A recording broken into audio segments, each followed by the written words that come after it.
नमस्कार दोस्तों, मैं हूं श्याम सुंदर और मैं भी भारत की टीम आजकल झारखंड के उन इलाकों में घूम रही है जो हो आदिवासियों की भूमि है।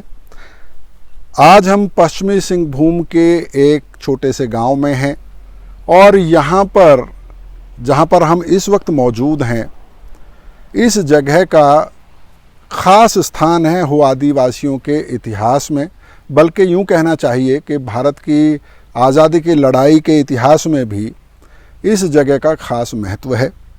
यह एक शहीद स्मारक है और क्या घटना यहाँ पर हुई थी, क्यों ये स्थान इतना महत्वपूर्ण है, ये समझाने और बताने के लिए हमारे साथ यहाँ 3 लोग मौजूद हैं। मुकेश बिरवा जी हैं जो हो आदिवासी समुदाय से ही आते हैं, अपने समुदाय के मुद्दों पर काफ़ी जागरूक रहते हैं और कई संगठनों में वो लीडिंग पोजीशन में हैं। अपने समुदाय के हकों की लड़ाई में वो लगातार शामिल रहते हैं। जवाहरलाल बंकीरा जी हैं जो हो भाषा और साहित्य में एक स्थापित नाम हैं। लगातार वो शोध का काम अपने समुदाय के इतिहास को लेकर भी करते हैं, उनसे भी बात होगी। और उनके साथ ही महेंद्रनाथ, पूरा नाम लागूरे जी, महेंद्रनाथ लागुएरे, महेंद्रनाथ लागूरी हैं जो ये शहीद स्मारक है इसकी समिति के अध्यक्ष हैं। तो बातचीत मुकेश जी आपके साथ शुरू करेंगे। संक्षेप में ये जो जगह है और यहाँ जो ये मूर्ति लगी हुई है और जो नाम लिखे हुए हैं सबके, ये कौन लोग हैं, क्या घटना यहाँ हुई थी, कौन सा ये गांव है, इसके बारे में थोड़ा सा बताइए। सबसे पहले तो ये वो जगह है जहाँ अंग्रेज़ों के साथ हमारे हो लड़ाके लोग लड़े थे, पोटो हो के नेतृत्व में जी। तो ये जगह जब झारखंड सरकार बनी तो उसमें इसको स्मारक स्थल के रूप में स्थापित किया गया। उससे पहले सेरेंसिया गांव के लोग, सेरेंसिया इस गांव का नाम? हाँ, सेरेंसिया। आइए थोड़ा सा इस स्मारक को देखते हुए बात करते हैं जी। तो देवेंद्रनाथ सिंह जी थे, उनके नेतृत्व में इन लोगों ने महसूस किया कि ये इतना बड़ी घटना है, उसको याद करने का एक अच्छा तरीका है बोल के जंगलों से छोटे छोटे पत्थर लाके यहाँ पहले लगाया गया जी। फिर उसी को जब ये लोग जब 2 फरवरी को यहाँ शहीद दिवस मनने लगा जी, तो इसकी नज़र प्रशासन की भी इस पे पड़ी, सरकार की भी पड़ी। तो उसके बाद आज ये थोड़ा विकसित रूप में इन्होंने जी। और कितने लोग, क्या घटना थी? ऐसा बताया जाता है कि पहले आदिवासियों ने अंग्रेज़ों पे हमला किया क्योंकि वो उनके इलाके में घुस रहे थे, और उसके बाद जो आपके आदिवासी नायक हैं, पोटो हो बताया, और भी लोग हैं, उनको फांसी दी गई। तो इसके बारे में थोड़ा सा बताइए। तो ये उत्तर और दक्षिण कोल्हान को मिलाने का 2 ही रास्ता था, एक वागाविला घाटी और एक ये सेरेंसिया घाटी हम लोग बोलते हैं जी। तो इस घाटी के बाहर उधर जगन्नाथपुर में कैंप था अंग्रेज़ों का, तो विल्किंसन को उस कैंप तक पहुंचना था। तो उसको साफ़ करने के लिए कैप्टन आर्मस्ट्रॉन्ग और सैमुअल टिकल को इन्होंने भेजा। तो वो लोग इसी रास्ते से आ रहे थे। तो ये आपको बगल में नदी घाटी मिलेगी, वहाँ जस्ट जैसे ही घुसे तो वो गोल गोल जो फल होता है, बहेड़, आंवला, ये सब, तो वो सब बिछा दिया गया था रास्ते पे। तो उसमें सब गिरने लगे। तो ये लोग दाहिने तरफ से सबसे ज़्यादा, उसमें डॉक्यूमेंट बताता है कि तीरों की बारिश शुरू हो गई, जिससे हम लोग को संभलने का मौका नहीं मिला। तो ऐसे करके अंग्रेजों के दस्तावेज ये बताते हैं कि हो आदिवासियों ने तीर बरसा दिए। हाँ जी। तो उसमें लोग उसके बाद आगे बढ़ने का उसमें नहीं लिखा है। तो शाम में 7 बजे सैमुअल टिकल विल्किंसन को चिट्ठी लिखते हैं कि आज हमारे साथ ये घटना हुआ। इसका मतलब ये लोग वापस लौट गए। जो कुछ घोड़े यहाँ से मरे वो आगे में मर गए, मतलब जो चोट लगी, और बाकी जो लड़ाके थे तो वो लोग यहाँ से निकल के बामन घाटी निकल गए। तो उन लोग को बामन घाटी राजवाड़ी इलाका था, अंग्रेज का भी प्रभाव, तो वहाँ से 80-90 लोगों को पकड़ा गया, आपके जो हो आदिवासी। अच्छा। उसके बाद कुछ स्काउट्स को लगाया अंग्रेजों ने कि भाई इनको कैसे पकड़ा जाए। तो पोटो हो और देवी हो, इन दोनों को 8 दिसंबर को इसी जोन से पकड़ा गया। जगह उसमें मेंशन नहीं है। तो फिर उसके बाद कैप्टन विल्किंसन रामगढ़ से आए 18 तारीख को, यहाँ पहुँचे, लेकिन हाथी से गिर गए थे तो वो जख्मी थे, तो कार्रवाई कुछ हुई नहीं। 25 दिसंबर 1837 से लेकर कोर्ट की प्रक्रिया शुरू हुई और 31 दिसंबर को जजमेंट खुद उन्होंने दिया, जिसमें 5 लोगों को फांसी की सज़ा और 79 लोगों को जेल की सज़ा दी गई। अच्छा। जो 5 लोगों को दी गई उसमें से पोटो हो और नारा हो और बेराई हो, इन लोगों को जगन्नाथपुर में फांसी 1 जनवरी 1838 को दिया गया जी। और उसके बाद जो 2 व्यक्ति बचे थे, बोरो हो और पांडुए हो, इन दोनों को सेरेंसिया में ही जो गांव के किनारे अभी जो उधर जगह पासेपी इन लोग बोलते हैं, बेहतर जानेंगे, तो वहाँ पर इन लोगों को 2 तारीख 1838 को फांसी दिया गया। तो जी आपसे और बात करेंगे। महेंद्र नाथ जी, ये बताइए कि आप इस कमेटी के अध्यक्ष हैं, तो क्या ये एक स्मारक तो बना हुआ है, लेकिन हमें ये बताया गया है कि हर साल यहाँ पे कुछ फंक्शन होता है, कोई एक जिसको कार्यक्रम रखते हैं, वो क्या कार्यक्रम होता है और क्या नौजवान लोग उसमें शामिल होते हैं, आज की जनरेशन के लोग? पहले तो मैं ये बताना चाहता हूँ कि ये हर साल 2 फरवरी को हम लोग मनाते हैं जी। हमारे बुज़ुर्गों को याद करने का या हमारे लड़ाकों को याद करने का, जो हमारे फ्रीडम फाइटर थे, उनको याद करने का ये हमारे पास एक मौका रहता है जी। साल में एक बार। आप देख सकते हैं जैसे महात्मा गांधी जयंती भी मनाई जाती है। आइए इस तरफ थोड़ा सा चलते हैं, वहाँ छाया भी है। जी बोलिए। जैसे हाँ। हम किसी ना किसी डेट पे किसी ना किसी महापुरुष को हम याद करते हैं जी। तो हम लोग 2 फरवरी को इसलिए मनाते हैं कि हम लोग इसको एक हमारा रिचुअल है दुल सुनुम जी। हम उसको बोलते हैं हमारे भाषा में जी, जो हालांकि श्राद्ध कार्यक्रम होता है जी। आप अपने पुरखों को श्रद्धांजलि देते हैं, श्रद्धांजलि जो आपके बुजुर्ग जिनकी मृत्यु हो जाती है, उनकी श्रद्धांजलि देते हैं जी। हम इसको इसलिए हर साल करते हैं क्योंकि हमारे जो बीच में जो शहीद हो गए और हमें जो 50-60 साल के बाद 100 सालों के बाद जो आज़ादी मिली जी, उसको हम लोग इसको भुला ना सके जी। बहुत ही अच्छा इनिशिएटिव आप लोगों का है। जवाहरलाल जी, ये एक स्मारक है और लेकिन हमें कुछ पता भी है और कुछ सुना भी है कि ये जो पूरा इलाका है वो आदिवासियों का, आइए इस पर चढ़ जाते हैं, यहाँ छाया भी है ना। तो जो हो आदिवासियों का इलाका है, विद्रोह का इतिहास रहा है। हो आदिवासियों ने आसानी से किसी के रूल को एक्सेप्ट नहीं किया। इसके बारे में थोड़ा सा बताइए आप। तो ये सदा से आदिवासी स्वतंत्रता प्रिय रहे हैं जी। प्रकृति की गोद में वो निश्चल या मतलब सक्रिय रहते हैं और मतलब किसी की शासन व्यवस्था यानी कि राजा के अंडर में कभी रहे नहीं वो जी। तो यही एक जो जज्बा था हमारे जो पूर्वज शहीद हुए इस स्थल में, तो इसकी एक श्रृंखला सी है हमारे हो आदिवासियों में। 1820-21 का हो विद्रोह कहा जाए, 1831-32 का कोल विद्रोह कहा जाए, और ये जो जिस स्थल में जो स्मारक सेरेंसिया शहीदों के लिए जो स्मारक बनी, शहीद पोटो हो, नारा हो, बेड़ाई हो और भी 2 लोगों का, तो ये स्थल भी 1836-37 की जो लड़ाई हुई उसके आधार पे बना, जिसमें हम लोग भूमि के जो हमारे अधिकारों को लेकर और भी हमारे अस्मिता को लेकर जल जंगल ज़मीन को बचाने की लड़ाई में हमारे शहीद मारे गए थे या उनको शहीद यानी कि फांसी दे दी गई थी। इसके बाद भी एक श्रृंखला सी बनती है।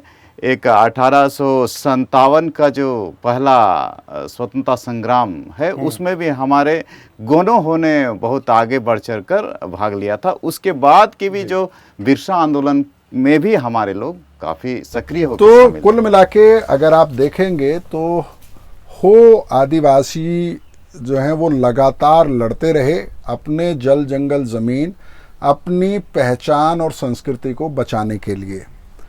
और आज भी अगर आप को कभी मौका मिलेगा कोल्हान के इलाके में आने का, तो आप पाएंगे कि अपनी संस्कृति को लेके, अपनी भाषा को लेके, अपनी पहचान को लेके यहाँ के आदिवासी काफ़ी गर्व महसूस करते हैं। मुकेश जी, जब हम आ रहे थे आपके साथ यहाँ पर, तो आप कई सारी चीज़ें बता रहे थे कि यहाँ के इलाके की जो सांस्कृतिक पहचान है, जो आदिवासियत वाली पहचान है, हो आदिवासी उसमें अव्वल नंबर पर हैं।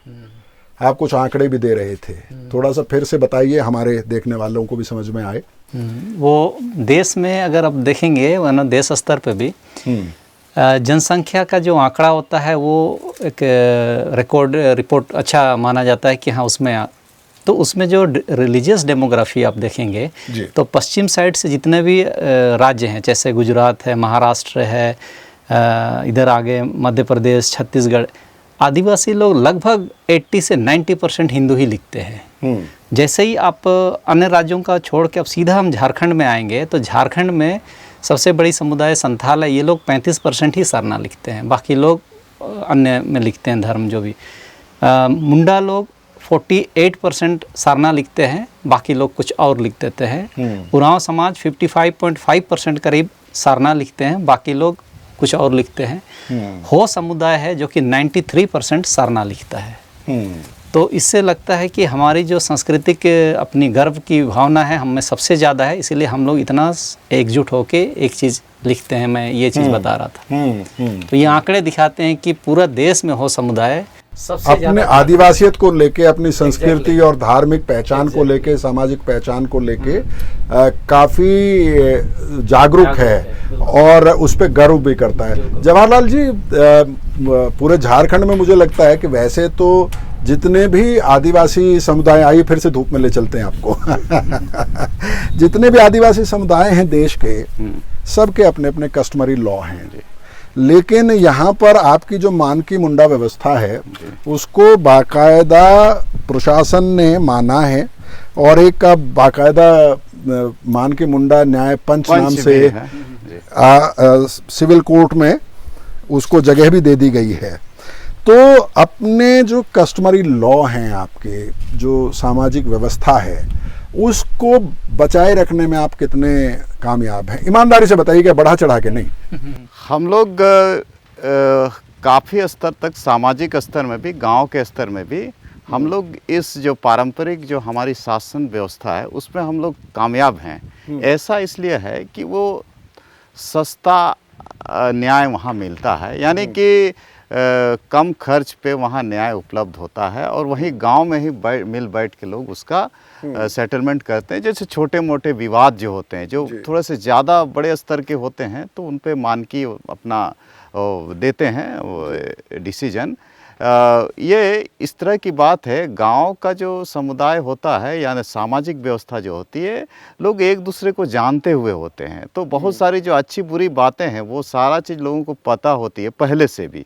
तो जो जजमेंट में ये बात होती है तो दोनों पक्ष को सुना जाता है, दोनों से कुछ दंड उंड ले करके लोगों को कहा जाता है कि आप लोग भाई मतलब एक परस्पर प्रेम और सहयोग के साथ रहिए, क्योंकि वो सहयोग के साथ रहने से हम लोग सामाजिक रूप से भी बहुत अच्छी तरीके से रह सकते हैं। और इसीलिए देखिए, number of courts, number of cases बढ़ा देने से तो शायद न्याय तो शायद सहज नहीं, ये बात बिल्कुल सही है। सुप्रीम कोर्ट परेशान है। सुप्रीम कोर्ट बार बार कहता है कि जेल भरी हुई है, ओवर क्राउडेड है, लोगों को छोड़ दीजिए, जजेस के अपॉइंटमेंट कीजिए। सरकार के खिलाफ इतने केसेस रहते हैं कि ये कहा जाता है कि कुछ भी कर लीजिए, पेंडेंसी कम नहीं होगी कोर्ट में। तो उस लिहाज से तो मुकेश जी, आपकी मानकी मुंडा व्यवस्था या उरांव की पढ़ा व्यवस्था या और जो व्यवस्थाएं हैं अलग अलग समुदायों में, वो ठीक हैं। लेकिन आज के ज़माने में क्या आप महसूस करते हैं कभी कि इन व्यवस्थाओं में बदलाव आना चाहिए, या आपको लगता है कि नहीं, हमारी व्यवस्था है और वैसे ही चलनी चाहिए? स्वशासन एक जो शब्द है ना, ये हर आदिवासी का जन्म सिद्ध अधिकार है। अब सिर्फ अधिकार नहीं है, अधिकार है तो उसके अंदर की जो अच्छी चीज़ें और बुरी चीज़ों पर भी मंथन होना जरूरी है। मुंडा मान की व्यवस्था में सुधार की मौजूदा स्थिति में ज़रूरत इसीलिए है क्योंकि हम लोग समझदार लोग मुंडा मान की कम हो रहे हैं। होना वही चाहिए था कि जो गांव में सबसे समझदार हैं, वाइज मैन जो, हाँ वाइज मैन है, उनको बनना था, ताकि अपनी इस पारंपरिक व्यवस्था को सुदृढ़ और हम समृद्ध कर सकते थे, जो कि ऐसे व्यक्ति नहीं होने के कारण उसकी महत्व गांव समाज में भी थोड़ी घटी है, इसमें तो आप समाज में इस चर्चा को शुरू करने में झिझकते क्यों हैं? करिए चर्चा। हाँ नहीं, हम लोग ने पिछला एक हम लोग का शीर्ष संस्था यहाँ होता है हो समाज महासभा, उसमें इस पर चर्चा हुआ है, उसको समृद्ध करने के लिए। तो हमको लगता है कि आने वाला समय में उसमें इलाकों में उस पर बेहतर चर्चा हो जाएगी। जी, देश भर में अगर आप आदिवासियों के बारे में पढ़ेंगे, शोध करेंगे, आप मध्य प्रदेश, गुजरात, महाराष्ट्र की बात करें, झारखंड की बात करें, छत्तीसगढ़ की बात करें, या फिर आप नॉर्थ ईस्ट चले जाएं और असम से शुरू करके आप मणिपुर चले जाएं, नागालैंड चले जाएं, अरुणाचल प्रदेश चले जाएं, अपनी ज़मीन को लेके आदिवासी बहुत बहुत जागरूक भी होता है और चिंतित भी होता है। आदिवासी की ज़मीन पे जैसे ही आप टैक्स लगाने की कोशिश करते हैं तो उसको ऐसा लगता है कि उसका मालिकाना हक छीन लिया गया है, कि उसकी ज़मीन पे सरकार अगर टैक्स लगा रही है तो ज़मीन सरकार की हो गई है। ये इतिहास में आप जब पढ़ेंगे तो पाएंगे कि उसकी वजह से बहुत सारे आंदोलन आदिवासी इलाकों में खड़े हुए। लेकिन मुकेश जी ये बताइए कि आज की तारीख में संविधान से देश चलता है और संविधान में आदिवासियों के लिए तरह तरह के स्पेशल प्रोविज़न किए गए हैं, क्योंकि जिन्होंने कॉन्स्टिट्यूशन बनाया, संविधान निर्माता जानते थे आदिवासियों का परिवेश क्या है, उनकी संस्कृति क्या है, और इतिहास को भी वो शायद उन्होंने नज़र में रखा था। इसलिए अनुसूची 5, अनुसूची 6, अनुसूची 7, पैसा, और उसके बाद फॉरेस्ट राइट एक्ट भी आया। जो प्रोविजंस हैं कॉन्स्टिट्यूशन के, जो कानून बने हैं, सुप्रीम कोर्ट के जजमेंट हैं, क्या आपको आपके इस इलाके में वो आदिवासियों के उन अधिकारों की रक्षा कर पा रहे हैं, ज़मीन की रक्षा कर पा रहे हैं, जंगल की रक्षा कर पा रहे हैं, या जैसा होता है कानूनों को तोड़ के, बाईपास करके, जैसा होता है आदिवासी की ज़मीन हासिल कर ली जाती है? सबसे ज़्यादा विस्थापित तो आदिवासी हुआ है। आपके यहाँ क्या हाल है? वो जो अभी मैंने बोला कि स्वशासन हमारा जन्मसिद्ध अधिकार है, उसको भारत का संविधान का जो आर्टिकल 243M है वो कहता है कि यहाँ पंचायत व्यवस्था लागू नहीं हो सकती है। हाँ। उसी के तहत पेशा कानून बना। हाँ। पेशा तो सेंट्रल एक्ट है, उसको स्टेट लेवल पर रूल बनना था, जो कि झारखंड सरकार ने नहीं बनाया। बहुत उसको अगर यहाँ हम कोशिश करते तो ये जो हमारा जो स्वशासन समृद्ध हो सकता था, उसमें 4O में, पेशा के 4O में काउंसिल बनाने का प्रोविजन दिया है कि आपकी अपनी काउंसिल होगी और उसी काउंसिल के माध्यम से आप यहाँ विकास का काम करेंगे।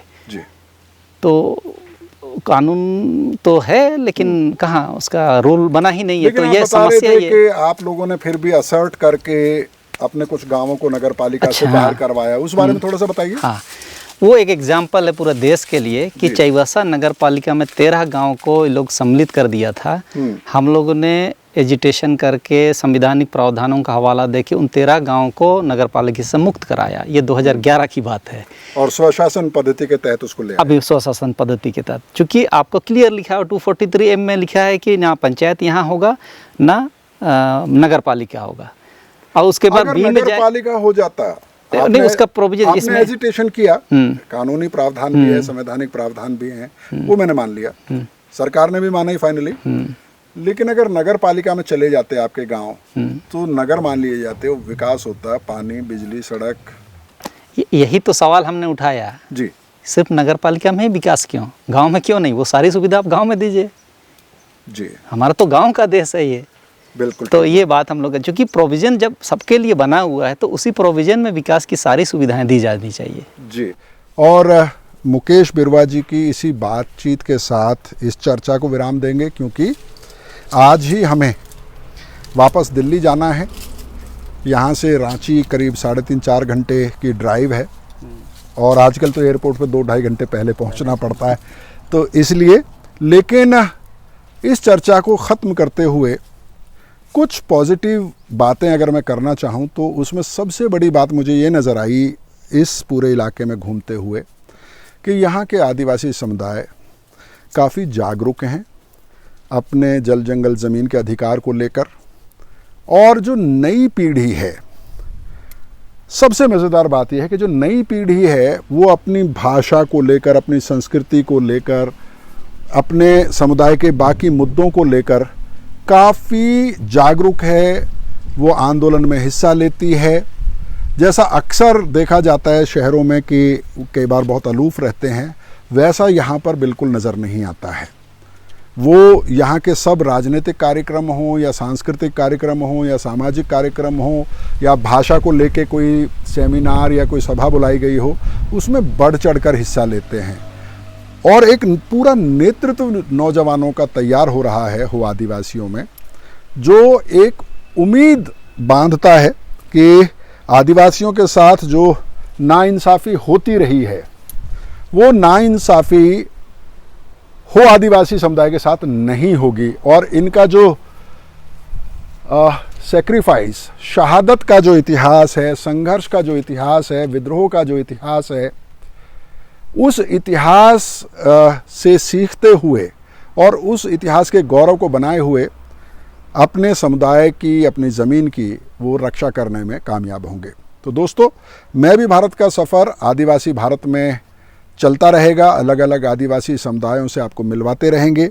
उनकी ज़िंदगी के मसले क्या हैं, उनकी सांस्कृतिक, धार्मिक, सामाजिक पहचान का मतलब क्या है, स्वशासन व्यवस्था क्या होती है, उनके जो संवैधानिक कानूनी अधिकार हैं, उनके बारे में जो बड़ी बड़ी घोषणाएं होती हैं, जो सुप्रीम कोर्ट और हाई कोर्ट्स के जजमेंट हैं, वो ज़मीन पर कैसे लागू हो रहे हैं, कितने वो प्रभावी हैं, इन सब पर हमारी ग्राउंड रिपोर्ट्स आपके बीच में आती रहेंगी। और इसके साथ साथ ट्राइबल किचन में उनके खाने का स्वाद भी आप तक हम लोग पहुंचाते रहेंगे। मुझे उम्मीद है कि हमारी इस कोशिश से आप देश के आदिवासियों को थोड़ा सा बेहतर समझ पा रहे होंगे। बहुत बहुत शुक्रिया। Thank you.